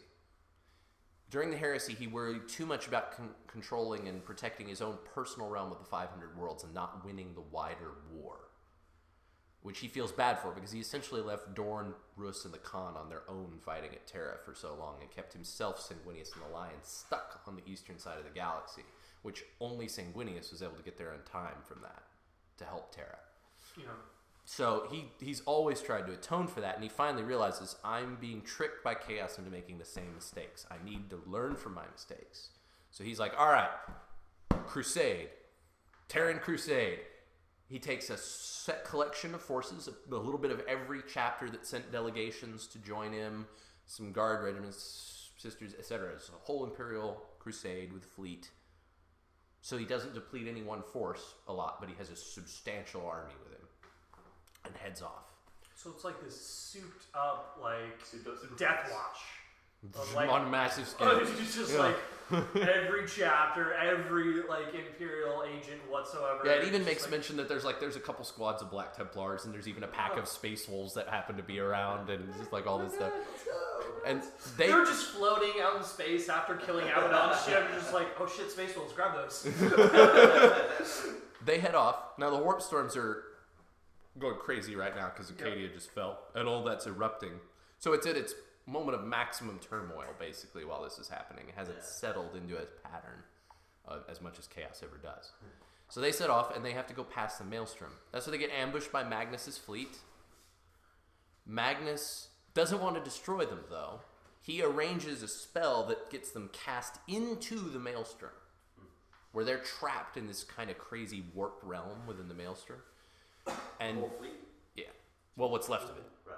because they've lost some ships in the warp and some in the fight with the Thousand Suns fleet. Sure. But most of them are there. And there's a whole bit where they're exploring these worlds in these crazy, messed up worlds within the Maelstrom, trying to find Chaos Outposts and take prisoners to interrogate and find a way out. Oh wow. Yeah. And they finally find a way out when an Eldar appears in like an apparition form and speaks to Gilliman and tells him where to go. Gives them a heading to go, and they follow it, and they find, oh, look, there's a way out. They get ambushed by a massive Red Corsairs fleet led by Kairos Fateweaver, who has been manipulating Gilliman. He's been seeding in his mind basically his own guilt and anger and everything for all his past actions. Right. And he uses that to enact a spell that chains Gilliman basically up in his own emotions. And they use that, when Gilliman's chained up, they use that to force all the loyalists to surrender. And then this is kind of the one really weird point of the movie, is like, they don't kill any of the loyalists. Right. They take them all prisoner, they lock them away aboard the last Blackstone fortress that Chaos has. Wait. What? Yeah. I thought the one that Abaddon crashed. That was his last one. He gave the other one he had left to the Red Corsairs to get them on his side. the least legitimate Chaos Warband. He gave it to them? Yes. Really? Yes. Oh, God. So they imprison Gilliman on it, and like Gilliman and his Ultramarines are in one prison cell, and then they have another prison cell which has all the Mechanicum, and another prison cell which has all the other Astartes, and one with the Grey Knights, but they left them with all their war machines and all their weapons. And all their armor. They didn't take anything from them. They're just like, nope, leave you there. So we blame this on the Corsairs then? No, we bring them to Kairos. Fate Weaver. Reaver? That's fair. He's If you're Chaos, you're blaming the failure on him. he's a bit insane. Now, to be fair, he has them fully trapped with warp fire. There's no way for them to just get out. They can't get out. So he's every reason to be confident on just that. But then there's a problem. The Power goes out. No. the chaos gods are always jealous of each other, right? Of course. So Singe can't have all the glory for capturing Gilliman. So Khorne is like, all right, Scarbrand, in you go. So he sends in Scarbrand and this huge fleet with Khorne Berserkers and Khornate Demons to fight the Red Corsairs and the Zinch Demons. And there's this huge civil war raging between Chaos on the Blackstone Fortress. Which when we played a team game of the scenario that tells you this part of the story. Because it's a huge convoluted battlefield. And the Chaos Forces work as one, but in the story they're not. They're fighting each other at the exact same time. Cool. I don't think y'all would have won if you didn't do that. But so that the fight's going crazy like that, but they still can't get out. The Loyalists are still trapped, despite the fact Chaos Forces are butchering each other. Yeah. Until a troop of Harlequins arrives, as well as Cypher. Cypher shows up, and Cypher captures one of the Chaos Guards. He keeps him alive briefly. And it's like, he points a plasma pistol in his face. It's like, and the guy knows exactly what he wants. He pulls out some warp key and hands it to him, and then Cypher stomps on his head and kills him, and it's like blah, blah, blah. And then Cypher unlocks all the cells, basically douses the warp fire with whatever this device is, and frees Gilliman. But on one condition. Gilliman takes him to Terra with him. So he frees Gilliman agrees, etc. Doesn't really have a choice. Does the book say that Cypher has any assistance with it at all? Just the Harlequins. Just the Harlequins. He's actually working with the large band. No Chosen or no anything. They don't mention the Fallen at all? Not at this point. Oh, okay. So just the Harlequins, and they free Gilliman and all of his army. Now, at this point, it's revealed that all of his guardsmen and sisters of battle he had with him have all been killed. They did all get killed. Only the Astartes and Skitarii were kept alive. I feel like they might have flipped a wrong switch. They're so squishy. Yes. I mean, also you killed the weakest. Yeah. The most numerous captives, let's be fair. Okay. Or who's to say they all didn't just fall to chaos? They're just we submit. Well, maybe a few of them did, but I doubt all of them did. I mean, Dark Sisters of Battle. That's right. In December. That's right. That's right. No new normal Sisters of Battle, only the corrupted ones. If they released corrupted Sisters of Battle before new ones, before new regular, there would be an uprising. Well, a small one, but there would be one. Game tables will be flipping around America. Oh my god! All right. Anyway, so they find out. They're like, we want our ships. And that's where the Harlequins are like, no, all your crews are dead, the guardsmen are dead, the sisters are dead, and your navigators have all been kidnapped. So your ships won't work. You'll have to come back for those some other time. We're gonna get out through the webway. So they have this running battle through the Blackstone Fortress. Yeah, Gilliman fights and defeats Scarbrand. Only just, though. He almost gets killed again in the process. Piece of shit. So. And Gilliman's not necessarily the strongest of all the Primarchs in combat. For a Primarch, he's still a massive beast, but comparatively. So, but he wins, and they get out with the bulk of their forces intact. That's where they then meet up with Cypher's Fallen band, who is waiting with more Harlequins in the webway for them. He wasn't going to risk his followers, apparently, on this mission, only himself. We're in the clouds. Yeah. Well, that was their plan anyway. They asked him for help, apparently. So they're traveling through the webway. On their way through the webway to Terra, they discover that there are 1,000 suns setting ambushes for him. And this is the point where Gilliman's like, Magnus must have planned all of this. He's like, my father created a webway portal on Terra. That's what they were going to use to get back to Terra. However, it's locked tight after the Emperor's battles during Horus Heresy to seal it up when Magnus breached it the first time. Yeah. Those wards would have to be open to let Gilliman in through there. So he realizes Magnus's plan is to let Gilliman open it for him and use it to invade Terra.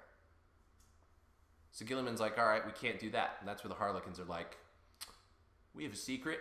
We have a webway portal on the moon. On Luna. Nice. We haven't used it in 20,000 years. It still probably works. But it still works. So they go there. Now they're being ambushed by the 1,000 Suns and the Zinch Demons the whole way through the webway. It's running battles through the webway. And that was the game that we played, right? No, we played the bit in the Blackstone Fortress with the Khorne and Zinch Demons attacking. And we're trying to get out. To the webway. Gotcha. The battles inside the webway are smaller scale, so that those don't have missions. But it's kind of the same field, just smaller scale. And then anyway, they get to the end. They finally get out of the web portal. They're on Luna, the moon. and they start heading up the craters. They can see Terra, etc. They're there. The Harlequins go to seal the webway portal behind them so that Magnus can't follow, but they're not quite quick enough. And Magnus... Kool-Aid Man straight through. Yeah.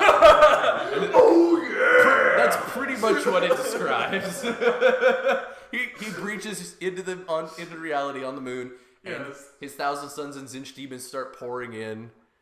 Oh, yeah, the Legion of the Damned. Yeah, we'll sprinkle those in there. Well, they help fight Scarbrand at one point in the story. But Magnus invades, and there's a huge fight in this crater. Yeah. And the idea is, at first the battle, because the Loyalists pull back and get up to the lip of the crater, so they kind of have a defensive position, they're actually winning and slaughtering the 1,000 Sons and Zinch demons at first. Until Magnus properly joins the fray and is just like, shield. You can't hurt my followers anymore. And what it boils down to is there's this horrible fight between the two sides across the surface of this section of the moon. Yeah. While Magnus and Guilliman are fighting a duel. And basically Guilliman's like, I don't have enough followers left to win this, but I can't not fight, or Magnus will enact whatever ritual it is he wants to get to Terra. He has to keep it busy. He's like, Terra's super defended. The webway opening will have set off every alarm in the system, and whole armies will be on their way here who can beat Magnus and drive him back. I just have to keep him busy. And he's right. At a certain point, the Custodes arrive, the Sisters of Silence arrive, a bunch of Imperial Fists arrive, and Guardsmen, all these forces start dropping in and joining the fray, and it's just like it's over for the 1,000 Sons when that happens. Yeah. And there's a whole team of Sisters of Silence who joins in with Guilliman and just shuts Magnus's powers down, which evens the fight out. Oof. And at that point, the Harlequins reveal like the only way to stop Magnus in this case is to toss him back in the webway. So Guilliman pushes Magnus back, eventually in the crazy duel knocks him into the webway. Yeah. And the Harlequins seal it and then vanish with themselves. And at that moment, all the Zinchian demons are gone, and the last 1,000 Sons who were there are all slaughtered. They sealed him in a webway that they use. Yes, but that one's sealed up forever now. Okay. Yeah. Huh. But the bottom line is, battle's won. Magnus's plans to invade Terra thwarted. Guilliman's back in the Sol system, and then he goes down to the surface, meets with the Custodes, meets with the High Lords, meets with the Emperor in person, tries to lock Cypher and the Fallen up, but Cypher escapes. See.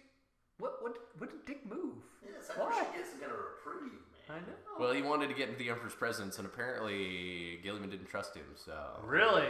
After he saved him? Well, he didn't trust him enough to let him in the Emperor's presence, for whatever reason. Now, to be fair, Cypher is carrying, despite it being broken, because Guilliman broke it himself before, he's carrying the Lion Sword. And the Lion Sword is one of the 5 oldest weapons in the Imperium, the few weapons supposedly capable of killing the Emperor. And that's not brought up in the dialogue, because I'm sure not in this book. It's in other stories. Oh, okay. But the Lion Sword is one. Rus's sword, the Bale Knight sword, or Mjolnir is another. Horus's old mace, Worldbreaker is, which is how he wounded the Emperor in the first place, because he had one of those weapons. So the idea is, because he's carrying it, Guilliman's not going to trust him in the Emperor's presence. Interesting. I like it. All right. But it concludes with, all right, Guilliman has taken command. He's the High Lord of the Imperium, basically, now. He's kicks out some corrupt High Lords and replaces them. Yeah. And he's like, all right, no more sitting, stagnating, just trying to hold our ground. We're going to reclaim all of our lands. We're going to reclaim all of our glory, and we're going to rebuild the Imperium. Okay. Very cool. With Ultra Bros and Primaris Marines. Roided up Marines. So, about... just a lore question, maybe a stupid one, but in any of this, like one of the things that I was just thinking about as you were talking that isn't brought up, and it was a thing a while back, and now it's not featured as much. Why wouldn't any assassins be used in any of this? I know assassins are there to kill, but like you would think it's not that they aren't. You just don't normally notice. You just don't notice at all. They're not part of the features, or they're just never seen kind of thing. Because it seems like in some of those situations, it might. Like, they don't come up featured. Most of their activities are more subtle in the fluff. Right. Like, the Mont Kavuk with the Damocles Gulf actually had an incident where 4 of them are directly deployed. Right. And it's devastating, but most of the time they work more in the shadows and in the background. Okay. The others. Is even that kind of extreme situation that sometimes it might be that you would deploy multiple of them to Maybe. an actual battle? Especially if you're talking, you got this whole fleet of like super friends and everything. It's like, let's send every one of our Calexis assassins to go deal with Fate Weaver. Yeah. Right? I mean, wouldn't you just send them all? book 2 actually has a Super Friends moment where all of the Phoenix Lords show up in Eldar all at once. And like, all right, here we go, Thousand Suns, wreck face. That's cool. And I think it's one of those weird things where, like, you know, the assassins were a thing when that game came out and they re-released the models. And yeah, I agree with you. You wouldn't notice they're around. That's part of the idea of them. But in a big situation like this is a moment, right, where you might be like, well, shit, unleash hell, send them all out. I'm just going to deploy a dozen Eversor assassins and go crazy. Yes. You know, and that would make for a pretty epic moment. And so, yeah, that's interesting. Yeah, but that would steal the spotlight from the Ultramarines and the Custodes. And it's all about the Marines. Because, like, the book doesn't describe every single band of Marines that are there. Sure. It focuses on what's happening to the main set right at the core of the book. That's fair enough. And Jacob, we were talking before, you had an interesting question. Yeah. I was maybe a debate or a topic. Just to debate this. I mean, this is actually, honestly, just sitting here doing this podcast, I hate to say it, but I'm a little swayed, sir. It's just like I a little piece of my heart has chipped away, and Gilliman, not that bad of a guy, man. He's kind of cool, man. To be honest, and I don't know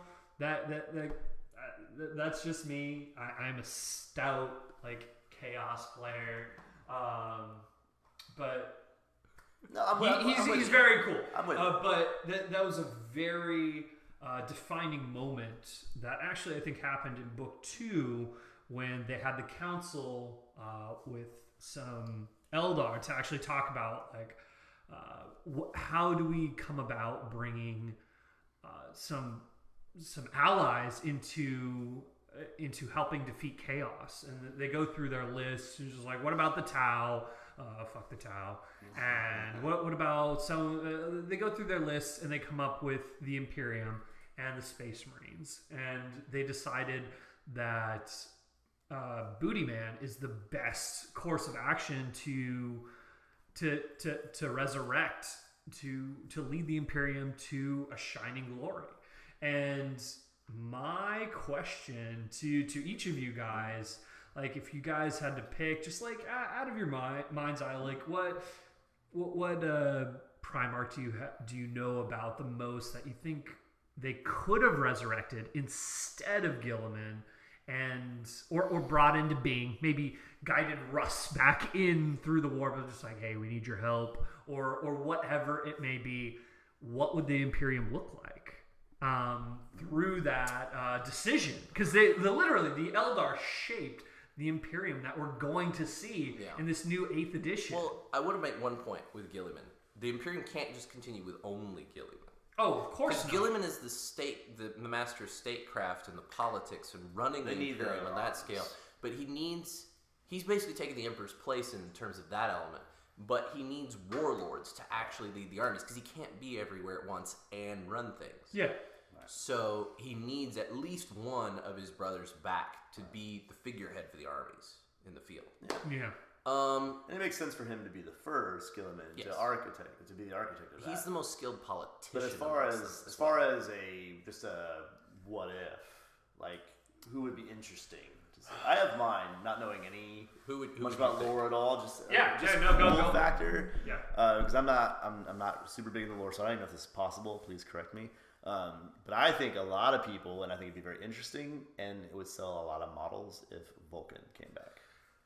Because salamanders, I think most people agree that salamanders are pretty fucking cool, and the Forge World model of Vulcan is badass. Everyone loves it. He is. And the idea, I don't know his story necessarily, and if it's possible. Well, we don't. He's just missing. He's not dead. So but we don't know where. That's cool. So that they can come up with whatever story they want to bring him back. Question: wasn't he destroyed trying to kill the Beast? And the Beast arises? He did kill the Beast. He killed one of them. He killed one of them, but then there was the bigger Beast. There's 6 of them, and he killed one.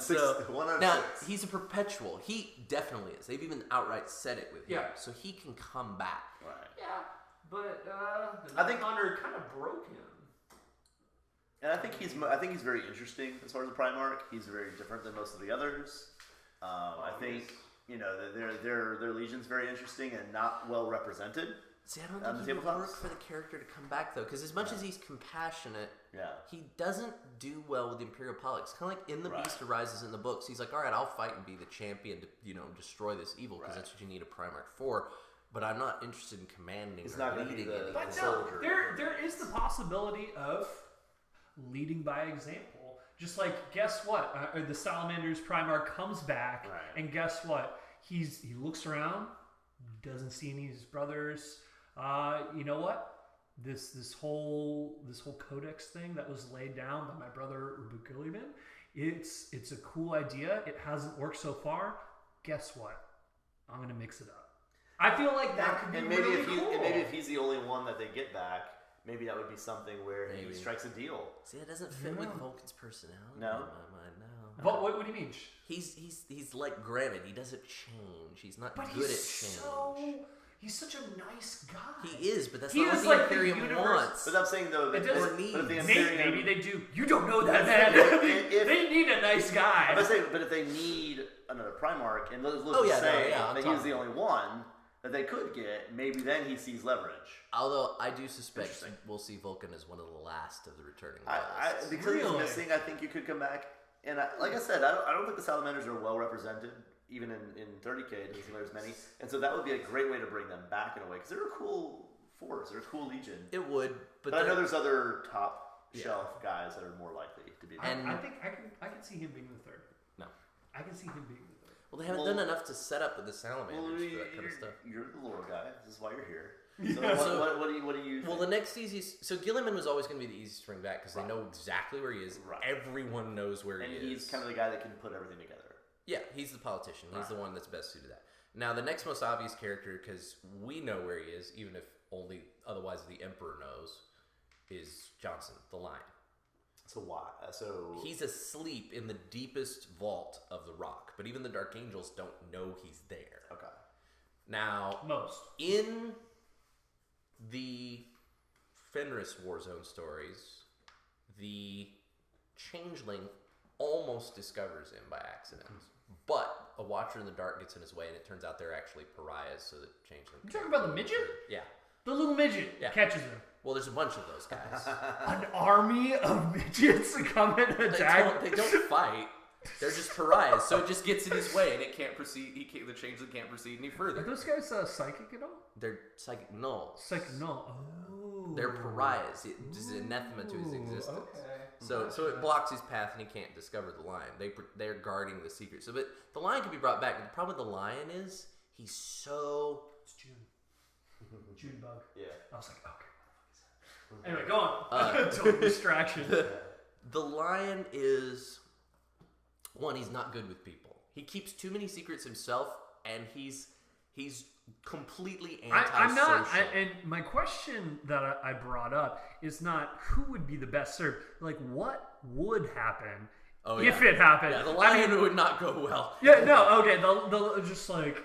The lion would show up. He'd keep too many secrets. He wouldn't be good at working with others. Yeah. He doesn't play nice with others. Like, Rus could get him to work with him to a certain point, but that's one of his oldest brothers who he kind of respects. Okay, but that's different. So Matt, you being the lore nerd here, what Johnson probably killed the High Lords. No, exactly. No. The moment of resurrection, you are the Lion on the whatever pedestal that he is, being sustained, sleeping, whatever. The Celestine, everybody, the Eldar they come to fruition and they resurrect you, the Lion. You rise. What are the first actions that the Lion takes? First, immediately try and kill the Eldar. Yes. No word, just he reaches for his weapon and it's like that's it. Plus, the Lion was a firm believer in imperial truth. It's like there is no religion. So you're saying he would not be tolerant of the Ministorium like Gilliman is. Gilliman hates the Ministorium and hates the Imperial Creed, but he's like, he recognizes its purpose, and while starts working subtly to reduce its influence over people. He doesn't eliminate it. Johnson would be just like, fuck that, they're dead. Yeah. And just like, there's this planet he needs saving. Just like, over it's Cadia? Yeah, like, it didn't really fall. Just go figure it out. I mean, it's fine. It's like all those rumors, like, Abaddon's not there. It doesn't matter. Like, just go figure it out. Yeah, Johnson would not be a good choice. Yeah. No, so do you think Russ would be the next logical choice? But his problem is he's trapped in the warp, right? Russ is an interesting character. A lot of people would say no, but that's because a lot of people have actually been doing a good job with the novels of fooling people into thinking certain things about Russ, just like the characters in the stories are supposed to. But there are certain books that reveal his true nature. Most of what he puts on as a persona is an act. Even Gilliman in Unremembered Empire, Russ is one of his top 3 choices, along with Sanguinius and Dorn, to be ruler of the Imperium. Because Russ is a king. He knows how to lead. The difference with Russ is, though, he's not interested in that. In the whole Great Crusade era, he's the one Primarch. His legion never gains any glory because he doesn't play the political games. He doesn't care. His only goal is to protect the Imperium. So as far as saving the Imperium goes, Russ would be fantastic to have back if we had him instead of Gilliman. But he wouldn't fix the Imperium's actual nature. He'd just be like, I'm going to defeat chaos. And he probably would People do wouldn't it. even hear about it. Yeah. The High Lords, like we're beating nobody. chaos and we do it, but the Imperium's still screwed up because that's not what he cares about. Yeah. So then Dorn. No. Even better. Oh shit! What was I? Oh man. See, Dorn is very similar to Gilliman, except he doesn't give on anything. Okay. So he'd spend all his time arguing with the High Lords. This is a shout out to Angie if you're listening. What would happen? And I think this could be something that the Eldar could do, especially with all the bullshit, crazy powers that they have. What if they were to awaken the host within that prophet that they have, the Golden Host? How cool would that be to be just like, instead of, our Primarchs have been like, guess what? We have these Primaris Marines. We're going to take the Golden Host. We're going to funnel his energy into this new Primaris Marine and basically make a new Primarch. And basically bring back Sanguinius. How? Oh, see, they've left that's way too far to even happen. Yeah. That wouldn't happen. But what if? I think when you say the word Golden Host, all I think of is Sigmarites. Oh God, yeah. And when I think of bringing one back as a bigger, bolder one, I feel like they would be too close, and maybe that's why it would maybe work. But I feel like it might be a little too close. See, there's Sanguinius is gone. Sanguinius can come back. Yeah, they've left avenues for that. Have they?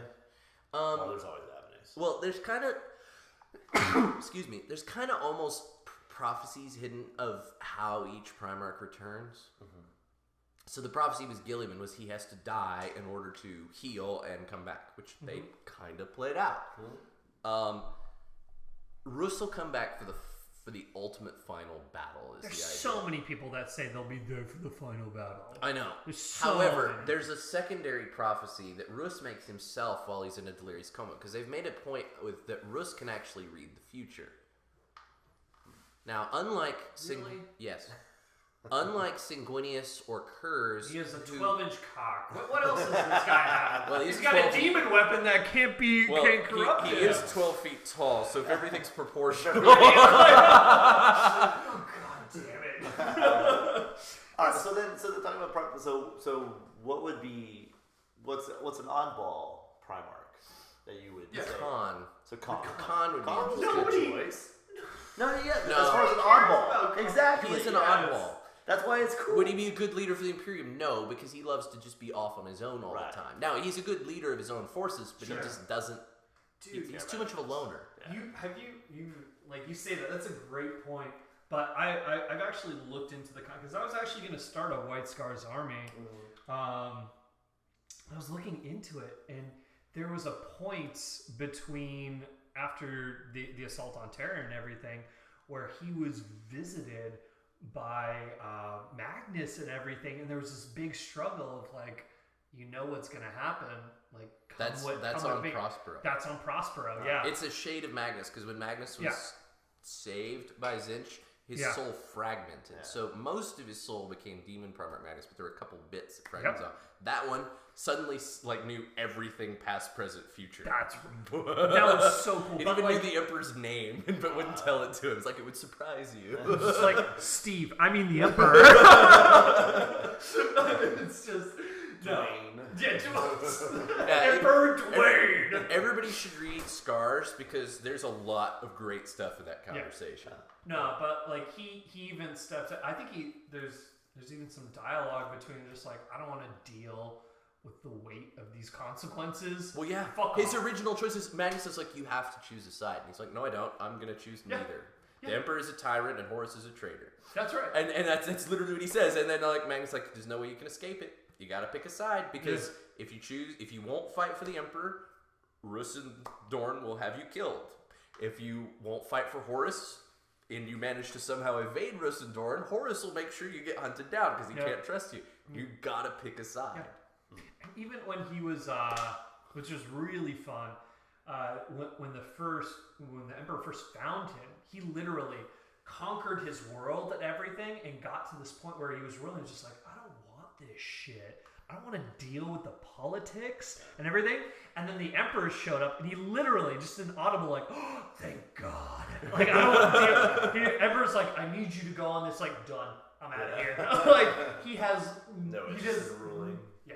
But it would be hilarious if he was like he got resurrected somehow and just like, you now have to lead the Imperium. Well, that's what I think would be interesting. No, I don't. No, I don't. And I think that would, part of that would be kind of interesting in a way that would be the reluctant hero, where it's a guy that's he doesn't want to do it, but it's like he's being compelled by every other race in the world to do it. And every story book in the world, that is the best way to write a good story, is to have that almost not anti-hero, but that unsuspected person. You have an arc that way, where it isn't the obvious choice. Maybe it's the guy who has to struggle, and I think it's more interesting to have someone who has to struggle through it and really doesn't want to be any part of it, and eventually maybe through that they become different. And it'd be kind of neat if a character would change their behavior. Oh yeah. Well, I'm sure we're going to see that because even Gilliman's learned from his past mistakes. Right. So that would be interesting. Speaking of which, there's also the rumor flying around of Primarchs changing sides. Maybe one on each, but that's a maybe. Yeah. The most I don't see a so this is the bits. This is the bits that I've got. Yeah. And usually when I get rumors from these sources, they're generally reliable because they're left vague enough that I'm like, yeah, that's believable. It's not specific enough. The plan from GW currently is 4 Primarchs on each side that have returned. Right. To start with. I'm sure they'll do the others eventually. It's not soon enough. So we have 2 already. Magnus Gilliman, that's 1 on each. Mortarion is next. He's already been teased. Johnson is supposed to be after that, which makes sense. He's the next easiest to bring back. There's been a lot of teasing that with the Dark Angels. Yeah, a Cypher. Yeah, that can be a book on its own. Just Cypher and the Lion. Well, and Luther and Nazareth and all the craziness of that. So that's 2 on each side. Yep. Fulgrim's been teased as the next traitor. So would Angron be the 4th, maybe? Angron's the 4th. In fact, GW... People begging for it. There was a bit where somebody at GW commented that, yes, we're bringing back all 4 of the ones for each of the particular gods. We're not bringing back the others yet, because we're not going to focus on that idea. But that would be great, if they could do each for the gods. With Angron as the finale one. Fulgrim. Almost... Daemon Prince model. Almost like... It's with the whole serpentine. Yes. But the whole premise is... This is like the first arc of the new continuing story, and it'll culminate with the last 2 of these 8 Primarchs. Right. So with one of those being Angron. So we mentioned the 4 that we talked about good. We said obviously Gilliman and then Lion. So then who are the last 2 you think? Rus is supposed to be the last one. And the 3rd? The 3rd is somewhat up in the air. However, the most likely based on hints in the fluff and the direction GW's been going with emphasis on factions, and also just based on the idea of if they want somebody who's just different from the others, it's Korax. Because Dorn is kind of a cop. He's too close to Gilliman. Vulcan is neat, but he doesn't stand Storm out really enough isn't that compared to the close. others. Yes, he is. No, he's Comparative to the others. Well, Korax is very different. Also, they've been doing a lot with the Raven Guard and the Fluff lately. Now, the other possibility is the Con, because there has been a fair bit with the White Scars, too. I got a bone to pick with fucking Korax, man. Why would you? I only played against him once. I He's mean- a little bitch. So. Yeah, like it's his chapter is kind of cool, but he is just like the emo bitch He's the of emo like bitch. the 41st. He's the Kylo Ren. He is the Kylo Ren. Yes. He's just like He's only that way after the heresy. He like It's his just he's last so goth. yeah And his last words before he leapt into the war were Edgar Allan Poe quote.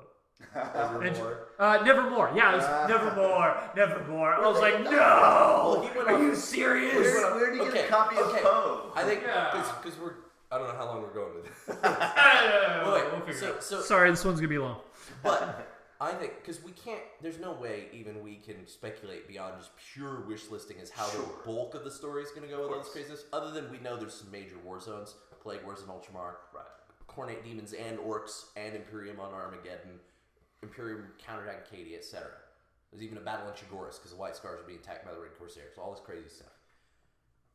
But how could they bring the Primarchs back? Because I know some stuff that's akin to that in the lore, but there's also a certain amount of wish listing and speculation that has to go into that. Sure, of course. So, like, Gilliman got brought back in basically the only way that he could be brought back. Johnson, how are they going to find him is the question. You could have a guy that after Gilliman got resurrected, someone was compelled that did know to come forward. Maybe. Say, hey, Well- that was not so bad. I think the ones that we just don't know Well, the where Emperor they technically are. knows, and Gilliman can speak with him, so maybe the Emperor tells Gilliman. When it says, hey, we need to build, man. Maybe just going with the same flow of the way the arcs have been going, the Harlequins are like, guess what? We got another portal. Right on the rock. That's the new GW. It's just Make like the story work, Harlequins. We got portals. We got portals. So when we'll You get a portal and you get a portal and you get a portal. Another note with the rumors is the idea is to mix up the story since all the Primarchs are back because they all had kind of matchups in the Heresy lore. Yeah. They got new matchups. So since it's the Plague Wars in Ultramar, we should be seeing Gilliman versus Mortarion as their matchup. yeah. So Especially with that box set. Yeah. dude. right. And that's different than Gilliman against Lorgar from the Heresy. Yeah. So we get a different stories while having the same characters. Yeah. What is the process then? Is it just much more simple? Like the process to bring back the Imperial Primarchs seems difficult, and you have to Compared to find the Traitors, because the Traitors are just demon Primarchs who've been either banished to the warp temporarily or doing whatever they're. Now, is that just a process of, okay, Magnus is back, so does Nurgle just be like, and releases Mortarion? Yeah. And then every other god, because they are jealous. And hate the each other. undivided ones will start showing up as they're As like, we later need to on. get in on this, and Okay, so that's just easier for them. yeah, it's easier. They're just like, go, brother. It's more a matter of with them, it's like what is their particular machinations and plan that then require bringing back one of the loyalists to face them. Yeah. Here's a stupid thing that's gonna throw everybody into a spiral.